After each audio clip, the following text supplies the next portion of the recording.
শোনালেরা নওজোয়ান তরুণেরা 16 পারা সূরা কাহাফের 104 নম্বর আয়াত আল্লাহ পাক সুন্দর করে শুনিয়েছেন আল্লাযীনা দাল্লা সা'য়ুহুম ফিল হায়াতিদ দুনিয়া ওয়া হুম ইয়াহসাবুনা আন্নাহুম ইউহসিনুনা সুনআ। চলতো যারা ভ্রান্ত পাতেন মনে মনে ধারণা আমল যা করেছি মোটেই কম না। সারা বছর নামাজ পড়ে না আর ঈদের দিন সকালবেলা পাটি হাতে নিয়ে ফাঁস কাতারে বসে গানা না, মনে করছে পুরো বছর কাপার করে দেব, আর কোনো গুনাহ থাকবে না। সারা রমজান মসজিদে পাবে না, 27 দিন এমন ভাবে বসে থাকবে যেন মনে হচ্ছে আসমান থেকে ফেরেশতা নেমেছে গানা না। আরে বোকা কোথাকারে, ওর তার মনে ধারণা একটা দিন 27 দিন যদি লাইলাতুল কদর মসজিদে থাকতে পারি সমস্ত গুনাহ মাফ হয়ে যাবে, 1000 মাসের নেকি একদিনে পাওয়া যাবে, পুরো মাস যাওয়া যাবে।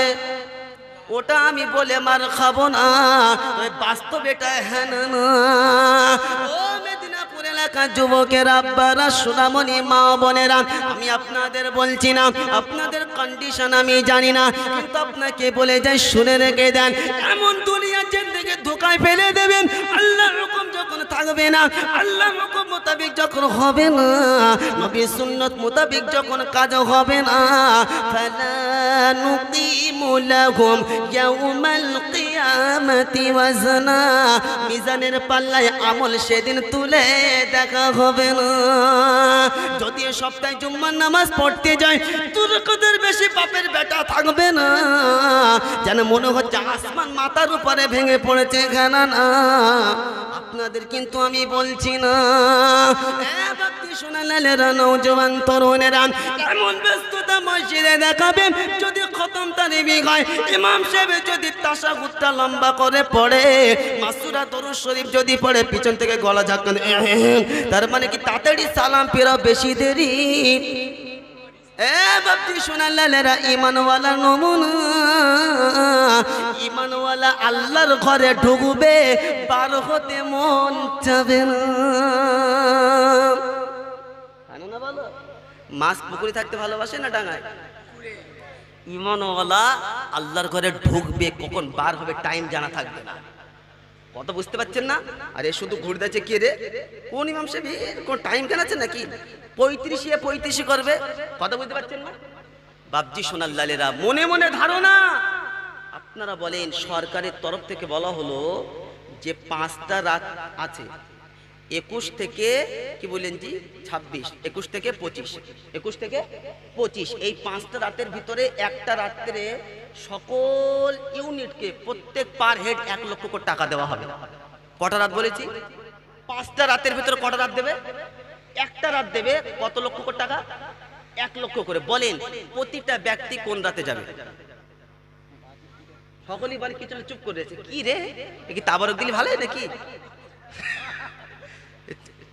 মানে এলিয়ে গেছেন কি? আপনার অসুবিধা হচ্ছে কি?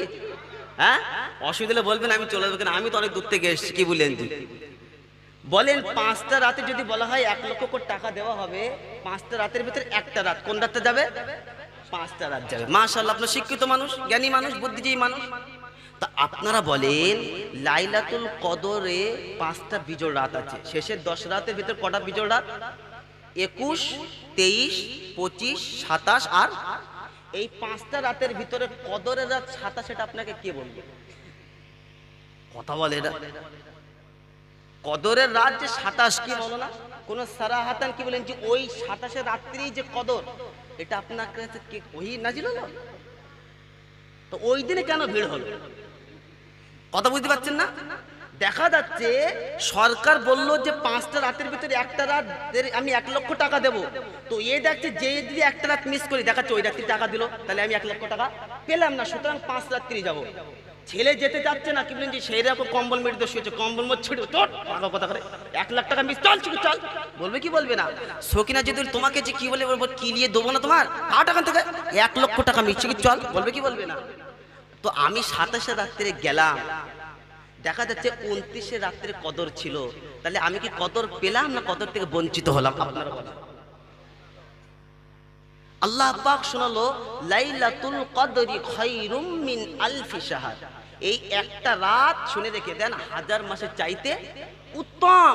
আরে টোটাল কায়নাত যদি লিখে দেওয়া হয়, শুনে রেখে দেন, তারপরে কি বলেন জি টোটাল কায়নাত লিখে দেওয়া হলো, একটা দেখি করা যাবে কি, সমতুল হবে কি? বাবজি সোনাল্লালেরা, নওজোয়ান তরুণেরা, তো কদরের রাত এত দামি, অন্য উলামায়ে কেরাম ব্যাখ্যা করেছেন যে 80 বছরের গুনাহ মাফ, 80 বছরের নেকি। কথা বুঝতে পারছেন না? 80 বছর বাঁচবো কি জানি না, কিন্তু তারপরে এ বাবজি সোনাল্লালেরা, আমি যে রাত্রে গেলাম সে রাত্রে কদর পেলাম না, তাহলে মাহরুম হলাম কি হলাম না? তো কেন আমি কন্টিনিউ গেলাম না? মার খাবো বলে কি, না পিঠ শুশুর করছে বলে কি? হ্যাঁ, আগেই বলেছি আল্লাহর হুকুম মেনে চললে পাস, আর আল্লাহর হুকুমের বাইরে গেলে মনে থাকবেন সারা জলসা এখানে শুরু করছে, এখানেই শেষ করব, যে চলতে হবে তার ইচ্ছায়। আল্লাহওয়ালা বন্ধু ভালো করে বোঝেন, আল্লাহ পাক বোঝার তৌফিক দান করুক, বলেন আল্লাহুম্মা আমিন। বাবজি সোনাল্লালের আল্লাহর কসম, আল্লাহর কথা মেনে চললে রিহাই, আর এর বাইরে গেলে বিপদের সীমা নাই। কথা বুঝলেন না? আপনার কি লাগবে? অর্থ। কি লাগবে? অর্থ। অর্থ লাগবে, এনএফটি খোলেন, অর্থ পেয়ে যাবেন। হ্যাঁ না বলো? এই এনএফটি বোঝেন আপনারা? এই পশ্চিমে মেদিনীপুর মনে হচ্ছে এসে পৌঁছায়নি। হ্যাঁ পৌঁছেছে? ইস, আমাদের উত্তর চশমাতে এতদূর চলে আসলো, কি সমাজ বলো তো দেখি। এনএফটি কি বলেন? যে পয়সা লাগবে, মুসলমানের বিশ্বাস আল্লাহর হুকুমে হলো না, মুসলমানের বিশ্বাস কি বলেন জি অন্য গায়ের প্রসেস পদ্ধতিতে হলো, এই মুসলমান মার খাবে না তো কি হবে বলেন? আজকে কি বলেন যে মসজিদ আকসা ব্যথা আছে দিলে, নতুন পোশাক পরে ঈদের নামাজ আদায় করতে গেছি, কিন্তু ছোট্ট ছোট্ট শিশুদের আত্মনাদ দেখেছেন আব্বা? দিল খালি হয়ে যাবে, চোখ দিয়ে গরম পানি পড়ে। বলেন, আপনার স্ত্রী যদি আপনার 2 সন্তানকে এই রকম ছোট্ট গর্ত খুঁড়ে নিচে সাদা কাপনে পরিহিত করে সেই মা দাফন করতে চাইছে না, অপর মহিলা জোর করে তার কোল থেকে নিচে সে ছাড়তে চাইছে না, ছোট্ট শিশু মাসুম দুধে বাচ্চা মার কোল খালি করে চলে গেল, তার অপরাধ কি? তুমি এনএফটি খেলবে বলে তাই আল্লাহর হুকুমের বাইরে চলছি তাই কেন পিঠ শুশুর করছে? কি কে বলেছে? কে বলেছে রিজিক বাড়াতে লাগবে? আল্লাহর কাছে জিজ্ঞাসা করি, আল্লাহ রিজিক বাড়াতে গেলে কি করতে হবে বলো? কি করতে হবে বলো? রব বলছে যেটা দিয়েছি তার উপরে শুকরিয়া আদায় করবি, তোর নিয়ামত বাড়িয়ে দেবো। জোরে বলে। আর এ শুধু ভাবছে যে আল্লাহ ওদের গাড়ি, ওদের বাড়ি, ওদের সব দিয়েছো। এ বোকা কথা, টোটাল পৃথিবী বিক্রি করলে জান্নাতের 1 বিঘা কেনা যাবে? কথা বলে না, বলছে হুজুর ও তো বাকি, যা হবে পরে হবে। কি চালাক, বলছে ও তো বাকি, নগদ পাচ্ছে কি? কি বুঝেছে একবার ভাবেন। 1 ওয়াক্ত নামাজ পড়লে 3,35,54,432টা নাকি কত? 3,35,54,432 ইন্টু 50 ইন্টু 50, দেখেন তো মোবাইল ক্যালকুলেশন হয় কিনা। এতটা নাকি? এর থেকে বড় বিজনেস ব্যবসা কায়নাতের কি হতে পারে? তুমি এমন একটা অ্যাকাউন্ট খুললে বিশ্বাস করেন ঈদের দিন নামাজ পড়া বন্ধ হয়ে যাবে। মানে ওর কি বলেন যে ইমাম সাহেব ঈদের দিন ঈদের নামাজ আর জোহরের নামাজ এক না আলাদা? অন্য নামাজের থেকে আলাদা? যে আলাদা না, ঈদের 6 তাকবীর এক্সট্রা আছে না নাই? প্রথমে ইমাম সাহেব আল্লাহু আকবার সানা পড়বে, সানা পড়ার পর আল্লাহু আকবার, এবার যে ইমাম সাহেব বলেছে আল্লাহু আকবার ও ডাইরেক্ট এই দেখতে তাকাতে কি ব্যাপার, কোনো তো কাস্টমার নেই, ফের আবার ঠেলে উঠেছে। কি বুঝলেন জি কি হাল একবার বোঝেন। মানে ওর ধানটা তো টার্গেট ওই এনএফটি, অ্যাকাউন্টটা মিস হয়ে গেলে এত টাকা হলো কি করে আমি বার করতে পারলাম না। আমি আপনাদের হাসি ছলকে বোঝাচ্ছি, কিন্তু প্র্যাকটিক্যালটা আপনাদের সামনে তুলে ধরছি। আল্লাহর কসম, আল্লাহকে জিজ্ঞাসা করে, আল্লাহ আমরা তোমার গোলাম, আর তোমার কথা শোনার জন্য তো এই জায়গাতে এলাম, তুমি বলো আল্লাহ কি করলে আল্লাহ তোমার রিজিক বাড়বে, কি করলে অর্থ বাড়বে বলো? তো কোরআন শোনাচ্ছে লা ইন শাকারতুম লা আযীদান্নাকুম ওয়া লা ইন কাফারতুম ইন্না আযাবি লাশাদীদ। রব্বে জুল জালাল ইব্রাহিম সূরা ইব্রাহিমে শুনে রেখে দেন আল্লাহ পাক 7 নম্বর আয়াতে শুনিয়েছেন লা ইন শাকারতুম লা আযীদান্নাকুম ওয়া লা ইন কাফারতুম ইন্না আযাবি লাশাদীদ। আল্লাহ পাক যে নিয়ামত দিয়েছে এ বান্দে শোনার লালেরা যে অবস্থাতে রেখেছে আলহামদুলিল্লাহি আলা কুল্লি হাল সদা সর্বদা আল্লাহ প্রশংসার যোগ্য। 10 টাকায় রাজি থাকো, 10 টাকায় এমন বরকত পাবে 1000 টাকায় যেটা পাওয়া যাবে না।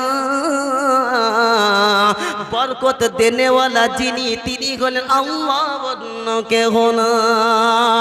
বরকত বাজারে পাওয়া যায় না, বরকত কোনো ব্যক্তির কাছে না, বরকত ওটা আল্লাহর পক্ষ থেকে। 10 টাকা যখন পকেটে থাকবে তোমার মনে মনে হবে ধারণা, হাতটা উঁচু করে বলবে রব্বানা যে অবস্থাতে রেখেছো আলহামদুলিল্লাহ, আমি তোমার প্রতি নারাজ না।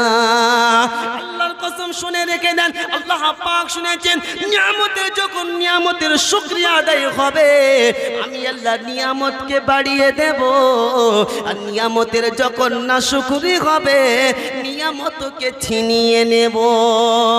বাপজি শোনার লালেরা শুধু তাই নয়, পাকিস্তানের বিখ্যাত একজন আলেম নাম হলো জুলফিকার নকশবন্দি, শুনে রেখে দেন খুতবাতে উনি জুলফিকার নকশবন্দি উনি একটি ঘটনা নকল করেছেন।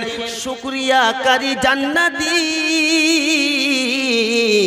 সবরকারী হলো জান্নাতি। বাপজি শোনার লালেরা নওজোয়ান তরুণেরা তুমি যখন নিজের অবস্থার উপরে যখন তুমি রাজি থাকবে না তার মানে তুমি নাশুকরি করলে কামিয়াবি হবে না।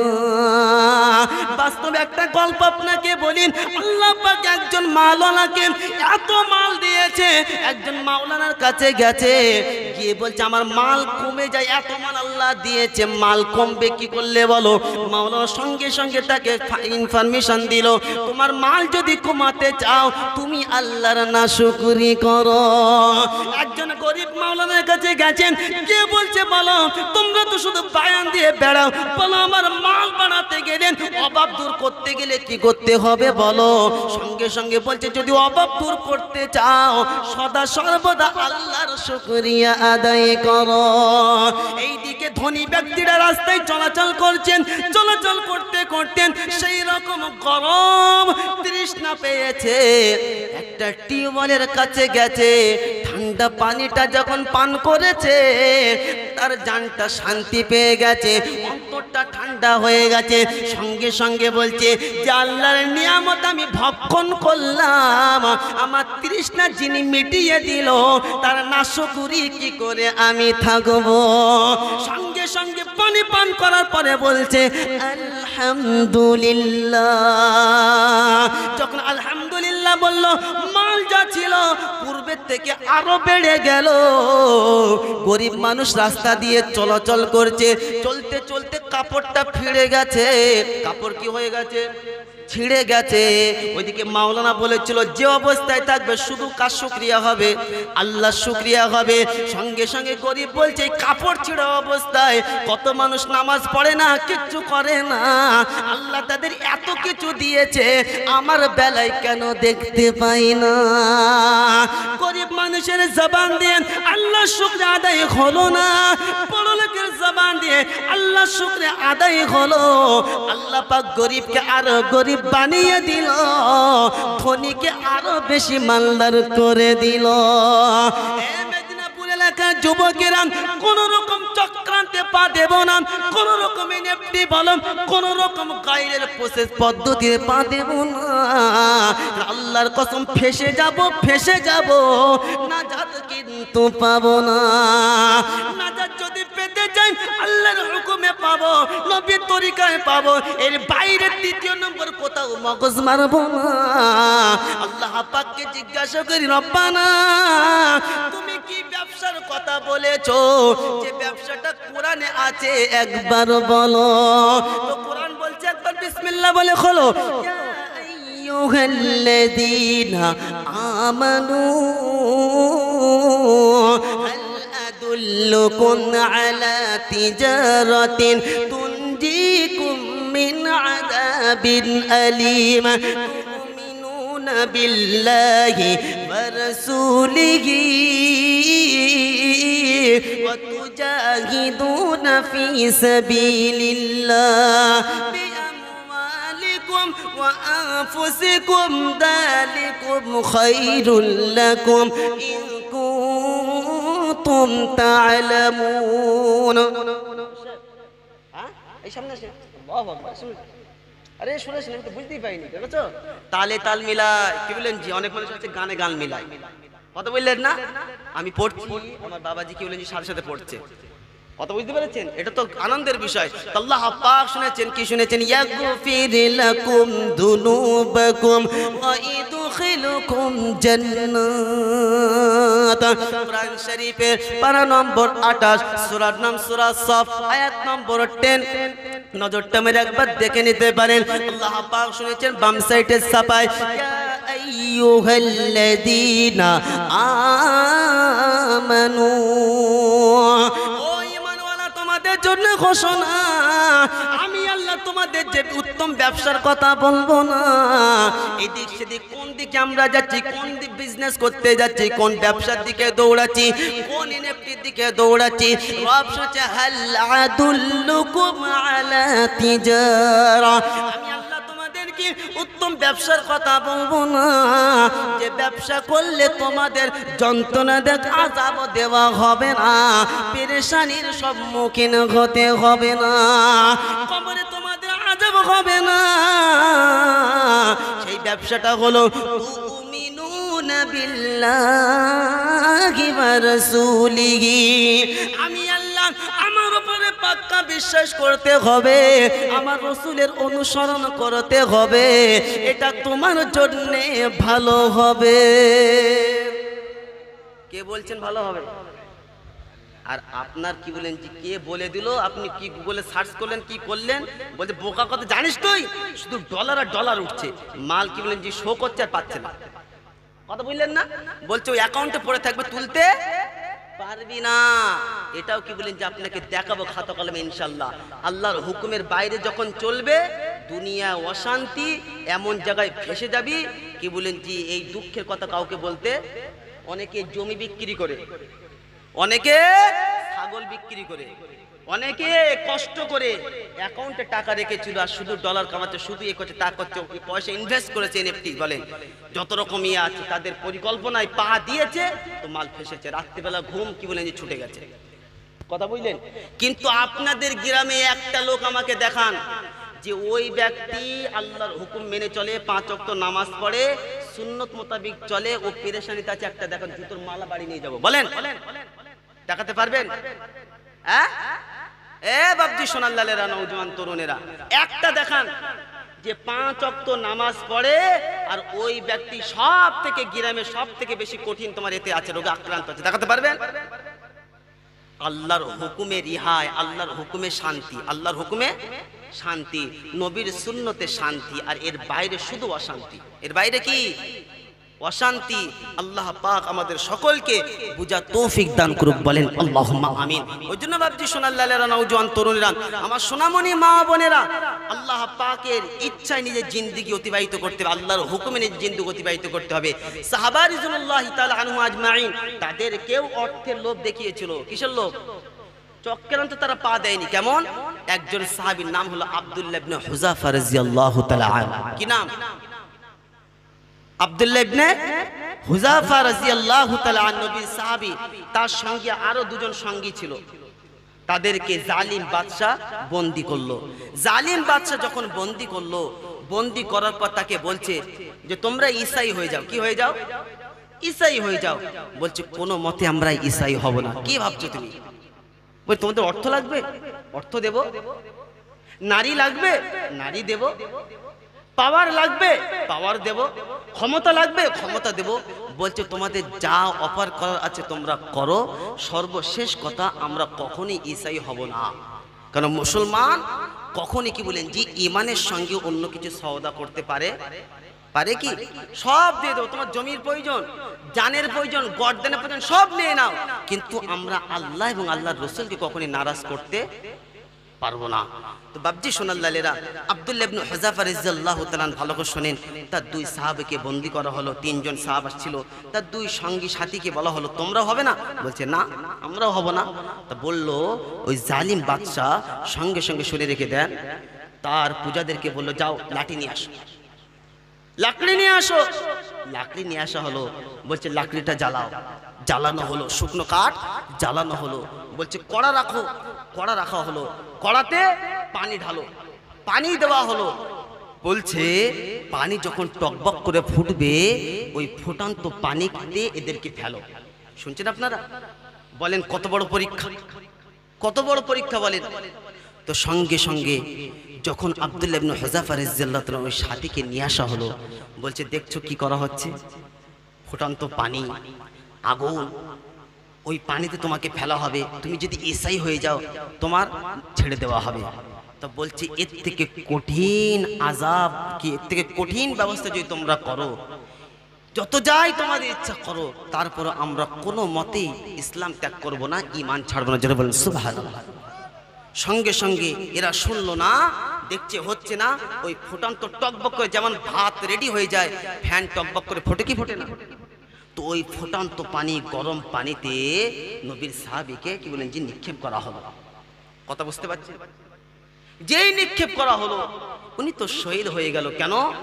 মুসলমান শুনে রেখে দেন, শহীদের মর্যাদা অনেক বেশি, হ্যাঁ না বলেন? শহীদ একমাত্র এমন একটা আল্লাহ পাক দরজা রেখেছে যে শহীদ বিনা হিসাবে জান্নাত যাবে। জোরে বলেন। শহীদই মরণের তামান্না করেন, শহীদ মরণের তামান্না। যখন আল্লাহর কাছে মৌতের ডিজাইন চাওয়া যায়, মৌত চাওয়া জায়েজ নেই, যে আল্লাহ মৌত দেন এটা আপনি বলতে পারেন না, কিন্তু মৌতের ডিজাইন কেমন, এ আল্লাহ শহীদ মরণটা দেবে, এ আল্লাহ যেন শহীদ মৃত্যুবরণ আমাকে দান করবে, এটা আপনি চান। তো বাবজি সোনাল্লালেরা, মুসলমান শহীদ হয়ে গেল, দ্বিতীয় তার সঙ্গীকে নিয়ে আসলো, বলছে দেখছো তোমার বন্ধুর সঙ্গে কি আচরণ করা হচ্ছে, পুরো চোখের সামনে। সঙ্গে সঙ্গে বলতে লাগলো সব কিছু দেখেছি, তুমি কি বুঝাতে চাইছো?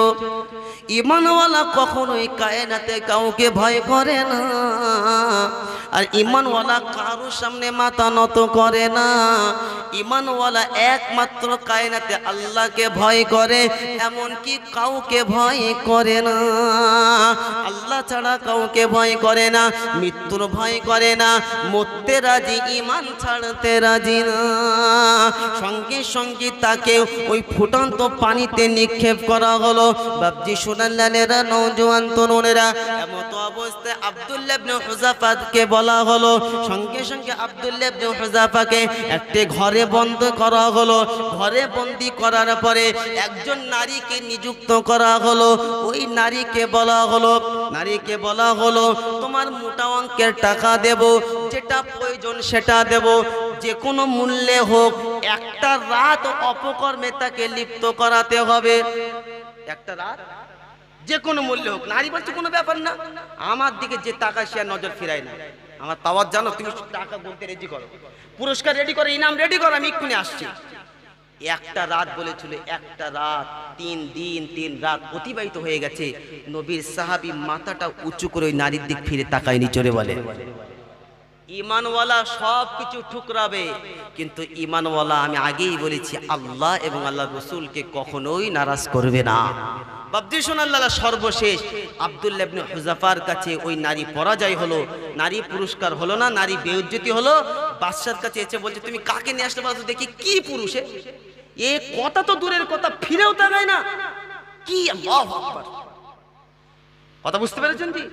আর এখানে বর্তমানে আপনাদের মেদিনীপুর বিষয়টা আলাদা, না বলে নারী যদি রাস্তা দিয়ে চলে কেউ কার দিকে কোনা। বর্তমান চলছে যা ডিজিটাল জমানা, ওফ আল্লাহু আকবার, ফোনে শুধু চ্যাট আর চ্যাট।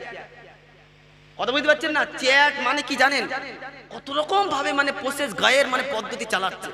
বলে তোমাকে না দেখলে আমি থাকতে পারি না, তুমি আমার সোনা, তুমি আমার জান, তুমি আমার মধু। ফেরেশতা বলে শুধু বাঁশবাগানে আয়, তারপর তোর ব্যবস্থা করে মধু, তোর মধু তোরে দেবো একেবারে।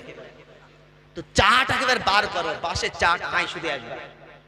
এ বাপজি সোনাল্লালেরা, তুমি না মুসলমান, তোমার লজ্জা থাকা উচিত। বনি ইসরায়েলে একজনের নাম ছিল কিফিল। কি নাম? সকলেই বলেন কিফিল। তার কাজ ছিল প্রতি নাইটে এই বর্তমান জমানার 60 লক্ষ টাকা কম বেশি এক নাইটে ইনভেস্ট করতে একটা নারীর জন্য। কত লক্ষ টাকা? 60 লক্ষ টাকা পার নাইটে। কি করত? যে সব থেকে সুন্দর নারীকে খরিদ করে তার সঙ্গে একটা রাত অতিবাহিত করত। বুঝতে পারছেন? আমি বেশি নিচে নামলাম না, কত বুঝতে পারছেন? এইরকম তার পালা করতে করতে হঠাৎ করে এমন একটা নারী কি বলেন যে অবস্থার পরিপ্রেক্ষিতে তার কাছে আসলো, সেই নারীকে কিনলো। যখন কিফিল অপকর্মের জন্য প্রস্তুতি প্রিপারেশন নিচ্ছে, ঠিক এমতো অবস্থায় ওই নারীর গায়ে শুধুমাত্র হাতটা স্পর্শ করেছে। ভালো করে শোনেন, আমাদেরও নারী আর তারাও ছিল নারী, কথা বুঝলেন? ঠিক এমতো অবস্থায় সঙ্গে সঙ্গে মহিলার চোখ দিয়ে গরম পানি টস টস টস টস করে ঝরছে। এই কিফিল বলল যে তুই কত বড় হতভাগী, একটা রাতের জন্য এত টাকা দিয়ে কিনে নিয়ে আসলাম, আজও পর্যন্ত কোনো নারী দেখলাম না যে কাঁদছে, সে আরো আনন্দ চিত্রে মেনে নিয়েছে। আর আজকে আমার লাইফের প্রথম নারী তুই, যে শুধুমাত্র গায়ে টাচ করলাম তুই কাঁদছিস। তখন সঙ্গে সঙ্গে বলছে কিফিল, অন্য নারীর সঙ্গে আমাকে তুমি তুলনা, আজ পর্যন্ত কোনো গায়ের মাহরাম আমার শরীরে স্পর্শ করে নাই, আজ পর্যন্ত কোনো পরপুরুষ আমার শরীরে স্পর্শ করে নাই। কিফিল সঙ্গে সঙ্গে অন্তরটা কেঁপে উঠল, সঙ্গে সঙ্গে সরে আসলো।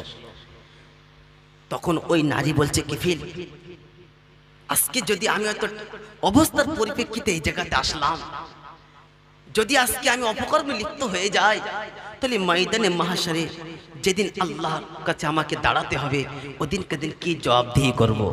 ওদিন কদিন আমি বায়নের পূর্বতে বলেছিলাম, মনে আছে আপনাদের? 24 ঘন্টা কাজ স্মরণ হবে। ও নারী, মেদিনীপুর এলাকার যুবকের আব্বারা, সোনামণি, মা ও বোনেরা, যখন আপনি আপনার নিজের স্বামী থাকতে পরপুরুষের সঙ্গে যখন আপনি ফোনে কথা বলছেন, স্বামী বুঝতে পারছে না কিন্তু জানে কে? আপনি একবার ভাবলেন না হয়তো আয়েশ আরাম আপনার চললো, ওই রাত্রে আপনার মৌত হলো, বলেন আপনি আল্লাহর কাছে কি জবাবদিহি করবেন? আপনাকে না একদিন আল্লাহর সম্মুখে দাঁড়াতে হবে, আমাদের সকলকে না একদিন আল্লাহর সম্মুখে দাঁড়াতে হবে। যে পুরুষ যে নারী এটা সামনে রাখবে যে আল্লাহর সামনে দাঁড়াতে হবে, সকলকে হিসাব দিতে হবে, বলেন সে কখনই অপকর্মে লিপ্ত হতে পারে কি? পারে কি? কখনই পারে না। ওই জন্য আল্লাহওয়ালা বন্ধু যখন ওই নারী কিফিলকে বলল, কিফিল আজকে অবস্থার পরিপ্রেক্ষিতে এই জায়গাতে আসলাম, কিন্তু আল্লাহর কাছে আমাকে দাঁড়াতে হবে, সেদিন কদিন আমি কি জবাবদিহি করব? সঙ্গে সঙ্গে কিফিল সরে আসলো। কারেন্ট যেমন শর্ট মারলে হাই ভোল্টেজ, কিফিলের দিল চমকে গেল। কিফিল বলছে যে আজকে শুধুমাত্র টাচ করলাম বললে তুই আল্লাহকে এতটা স্মরণ করিস, তোর চোখ দিয়ে পানি পড়ছে। আমি তো প্রতি নাইটে প্রতিটা নিত্য নতুন নারীর সঙ্গে রাত অতিবাহিত করি। হে নারী, আমি তোকে ছেড়ে দিলাম, মোটা অঙ্কের টাকা তোকে আরো আমি দিলাম, আমি তো গায়ে স্পর্শ করব না, কিন্তু একটা কথা বলবো শুনবি? একটা কথা বলবো শুনবি? বলছে কি বলো? বলছে কিফিল বলো কি? বলছে নারী তুই একটু তোর মালিকের কাছে আমার জন্য একটু ক্ষমা চা, তোর মালিকের কাছে। কেন? আমি বুঝতে পেরেছি তুই একজন সৎ নারী, তুই একজন আবেদা, আমি তোর গায়ে আর টাচ করবো না, আমাকে ক্ষমা করে দে। শোন, আমি তো নাপাক, আমি তো অপদার্থ, আমি প্রতিনিয়ত খারাপ কাজ করি। হে নারী, তুই একবার তোর মালিকের কাছে আমার মতন অপদার্থের জন্য একবার ক্ষমা চা। সঙ্গে সঙ্গে শোনেন বাবজি সোনাল্লালেরা, আল্লাহ পাক ঈমানওয়ালার কখনই দোয়া ব্যথা দেয় কেন? আর দোয়া ও মুখল ইবাদা, আল্লাহর কসম দোয়া হলো ইবাদতের মাগাজ। অন্য জায়গায় আল্লাহর নবী শুনিয়েছেন ঈমানওয়ালার হাতিয়ার হলো। ঈমানওয়ালার হাতিয়ার কি? তরবারি পরমাণু ঈমানওয়ালার হাতিয়ার না, ওটা তো গায়ের কম, তো ওই জিনিসের তাকাত দেখাবে। আর ঈমানওয়ালার পাওয়ার হলো সুন্নাত, আল্লাহর হুকুম, আল্লাহর কসম, আল্লাহর কসম, আল্লাহর কসম, তৃতীয় কোনো জিনিসের প্রয়োজন নাই।